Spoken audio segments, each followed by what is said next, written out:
Ang BINI ay isang Filipino girl group na binuo ng Star Magic at ABS-CBN. Noong 2020. Kilala sila sa kanilang modernong OPM, Original Filipino Music, K-pop may kasamang performances. Narito ang ilang trivia tungkol sa BINI.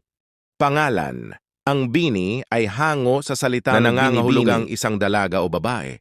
Ipinapakita nito ang kagandahan, kahinhinan at lakas ng kababaihan.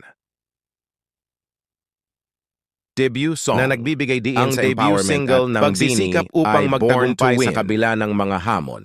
Bago ang Training. kanilang debut, ang mga miyembro ng BINI ay sumailalim sa matinding training sa pag-awit, pagsayaw at physical fitness katulad ng mga trainee ng mga K-pop idols, mga miyembro. Ang BINI ay binubuo ng 8 miyembro: Aya, Colette, Maloy, Gwen, Stacy, Mika, Joanna at Sheena.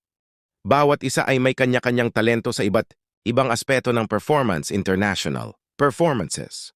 Nakilala na rin ng sa iba't ibang international platforms. Lumabas na sila sa MTV Asia at iba pang global music platforms na nagtatampok ng kanilang talento at kultura ng Pilipinas.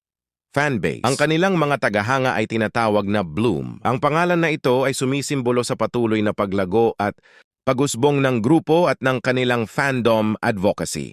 Ang BINI ay hindi lang nakatuon sa entertainment, kundi pati na rin sa pagbibigay inspirasyon sa kabataan, lalo na sa mga kababaihan, na magtiwala sa kanilang kakayahan at maging determinado sa pag-abot ng kanilang mga pangarap.